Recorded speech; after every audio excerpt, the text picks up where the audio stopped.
What up, kinfolk? It's a beautiful Monday afternoon, and it is time for 5-Bit News with your boy, Screwface Capone.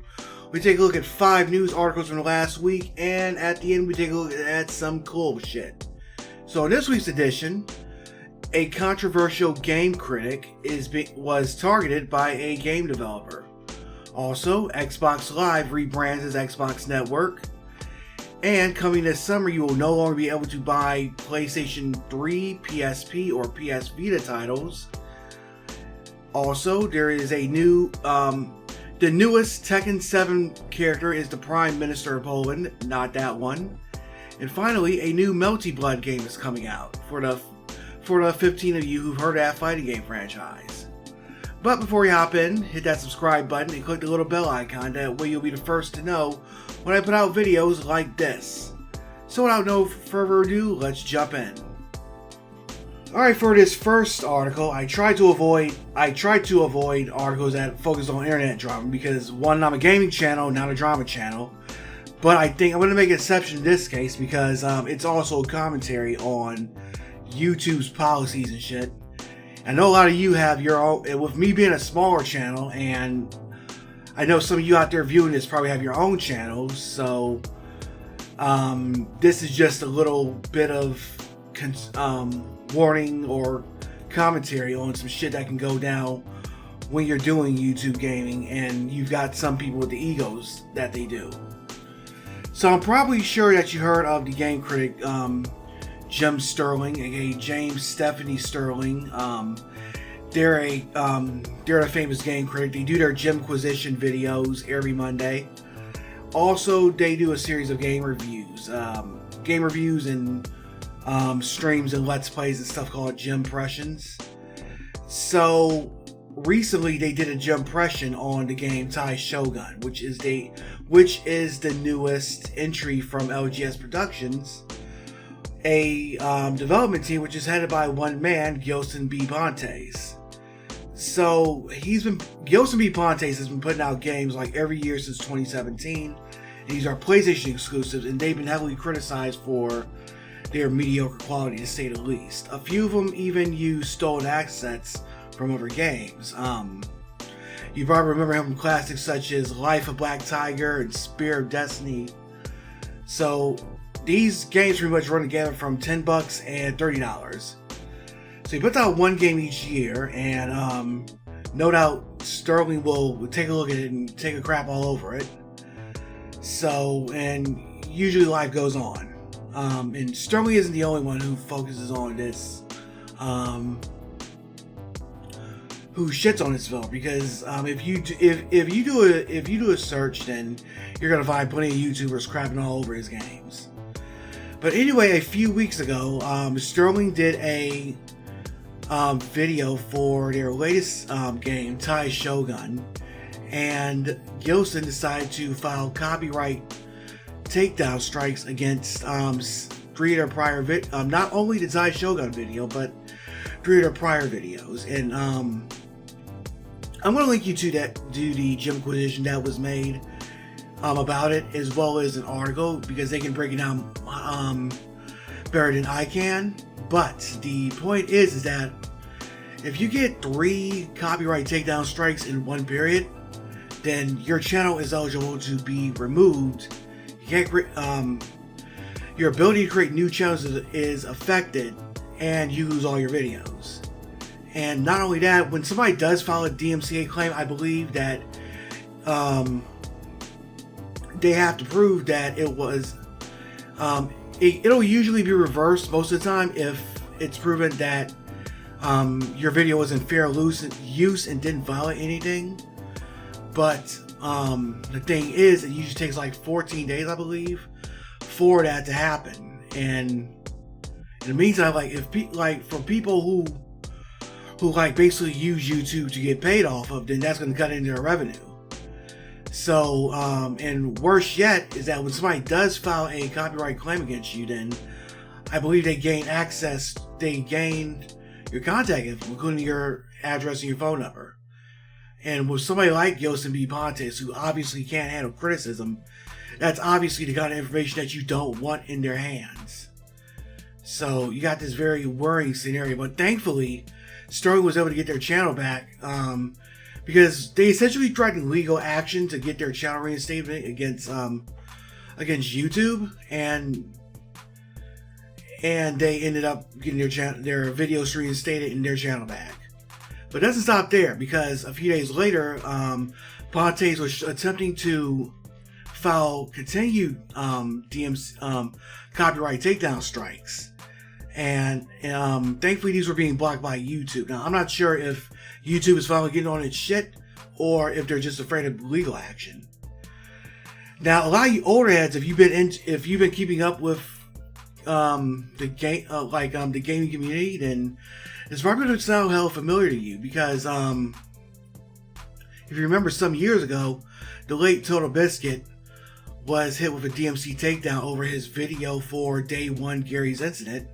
And of course, Sterling themselves, they've also been targeted by other indie developers who've been filing strikes against them, most notably the whole digital homicide fiasco. So again, I'm not going to break it down here, because there are videos out there that can go into the saga better than I could. But like, this is the kind of thing that that YouTube needs to really start regulating. And also, if you as a game developer, or pretty much anything, you can't handle criticism, then you really don't need to be involved in this in the business. Period. Because that's not a good look on you. Because that's not a good look on you as a creator, and that's not what adults do. So if you can't take criticism, and you gonna like do it to where you're gonna fuck with somebody's hobby or livelihood, then you need to fall back for a minute and really reevaluate some shit. And that's all there is to it.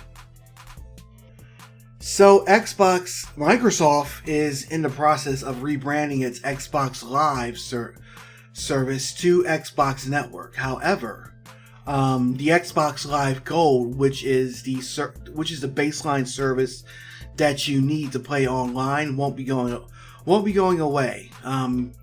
You'll still be using that for online gameplay, as well as the games with gold promotion, where you get free games each month.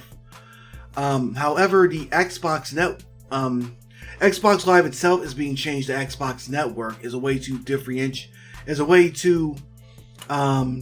reflect that it's all encompassing, like all of the online services for the Xbox brand. So, as you can see over here, like there's all like, if you're booting up your Xbox and you're already seeing some changes in effects. For instance, Major Nelson Xbox Live is changing from Xbox Live's Major Nelson to Xbox's Major Nelson. If you update your Xbox, you might see, like, for instance, if you're going to manage your screen captures, then you can change it from, then usually just to say like everything that's on the Xbox Live, it's going to be changing to Xbox Network. So really, it's more of a brand name change, but there's also good news. There's even better news for it. So with the rebranding, you'll no longer need Xbox Gold to play the free-to-play games. So for instance, if you wanted to play something like Fortnite or Paladins, then you could, pretty much at some point this year, you won't have to pay for Xbox Gold to get online, because that was a big sore spot for a lot of gamers. For free-to-play games, you still had to pay that monthly fee or whatever it is you were paying for Gold to get online.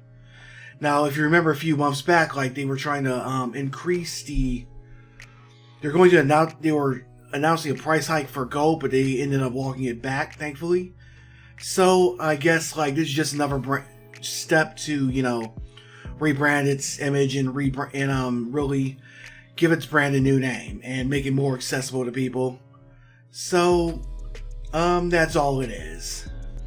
Alright, kidfolk, let us meet the latest addition to the Tekken 7 roster. Poland Prime Minister Matuic, and please pronounce it how I mispronounced it, Matuic Morawiecki. I'm not going to freaking pronounce his name because I'm going to butcher it. But the Prime Minister of Poland is the newest member of the Tekken 7 roster. Well, actually, no. This is the newest member of the Tekken 7 roster. Her name is Lydia Sobieska, and she's a politician slash karate master. So yeah, so let's see. Lydia has always been an upright and resolute woman. She believes that justice requires absolute power, which is why she has shown great interest in karate from a very young age. The loss of her father stoked her interest in the family tradition of politics. Lydia showed great qualities in both areas, entering and winning her first Karate World Championship at 18, and more recently being one of the youngest rising stars in the Polish political arena. The war started by the Mishima Zaibatsu is greatly affecting Poland, and she is committed to settle the situation with her own fist. So pretty odd. So she's launching officially. Actually, she's already out. So this is part of the season 4 pass, and she's got a new level with her, and they're going to be out, and they are available as far as March 23rd. So let's check out a trailer.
Muszę wygrać w imię wszystkich Polaków. O!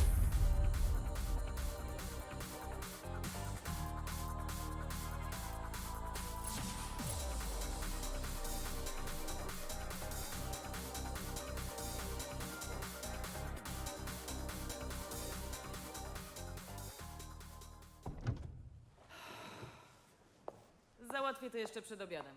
O! Znaczy...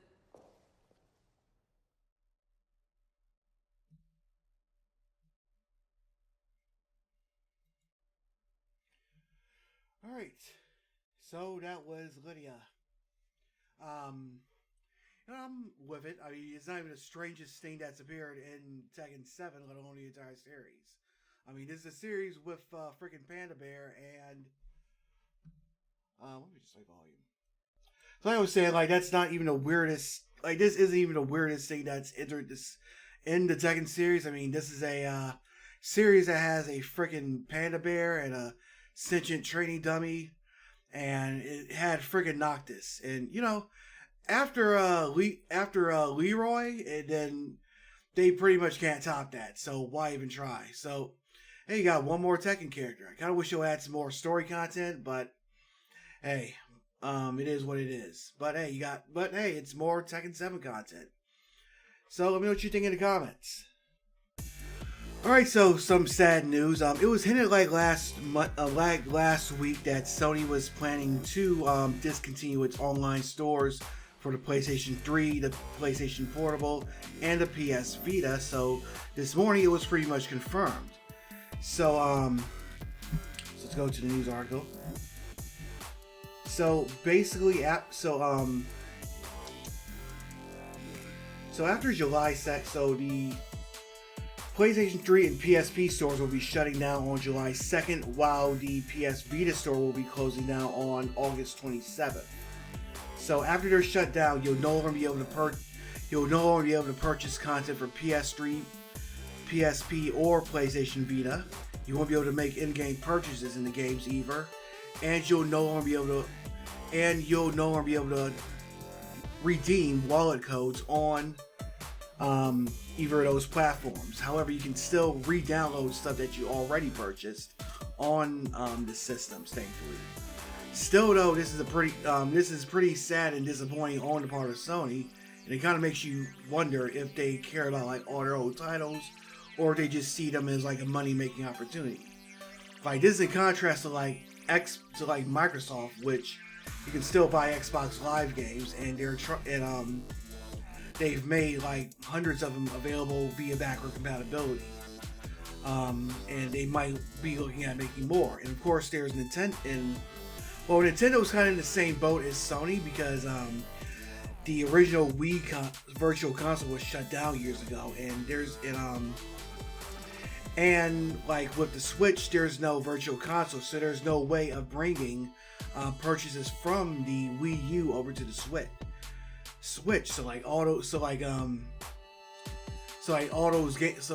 games you got on the Wii U, you can't play them on the Switch. And Nintendo has a Nintendo Online, but it's not the same thing.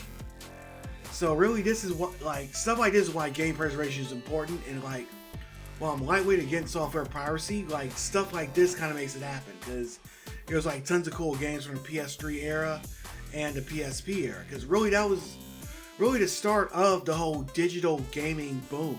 Like, we had stuff from back in the days like Everyday Shooter, the Pixel Junk games. There's also Tokyo Jungle, which was one of my personal favorites on the PlayStation 3. I mean, like, this is just completely disappointing on the part of Sony. What do you think? Let me know in the comments, and let's move on. Finally, if you're a fighting game fan, you're going to want to stick around. Developer French Bread has announced a new installment of its fighting game, Melty Blood. So it kind of dropped out. So they announced it out of nowhere. So Melty Blood Type Lumina will be getting a worldwide release on PlayStation 4, Xbox One, and Nintendo Switch. As far as I know, this is the first time the game has hit the Xbox One platform, so that's a pretty cool thing. It also features rollback netcode, which is these days is pretty much vital in online fighting games. So there's going to be a mix of returning and new characters. So Melty Blood is based on Tsukishime, and please forgive me if I mispronounce it. It's a series of visual novels in Japan, and the last game in the Melty Blood series that's been released is Melty Blood Actress Again Current Code, which is currently available on Steam, as you can see here. So these games are like a pretty deep fighting system, and you got some pretty beautiful animation. So over there, they're overlooked by the main fighting game community, but they got their series of but like most fighting games, it's got its series of diehard fans. So if you're into fighting games, this is something you want to check out, and you're definitely want to keep an eye out for the sequel too. Now, speaking of French Bread, I think French Bread also developed the fighting game Under Night in Birth Exile. So, and also the licensed Dengenki Bunko Fighting Climax. I saw because I remember seeing that before. So these are heavily animated fighting games with beautiful animation. So again, if you're a fighting game fan, you'll want to check these out.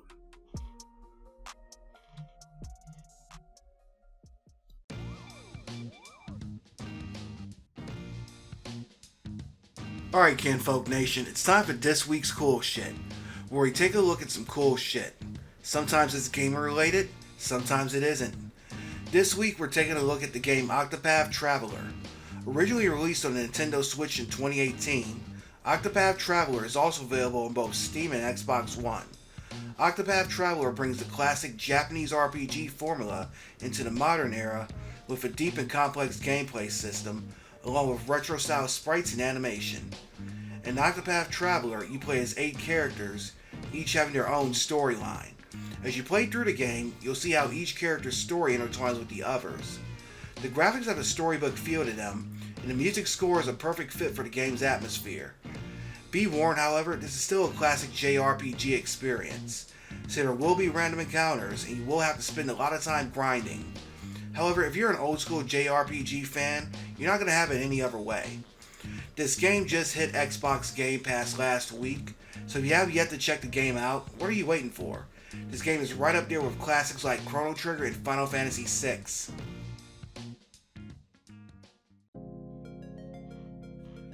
So that wraps it up for this week's edition of 5-Bit News / Cool Shit. I hope you enjoyed what you watched.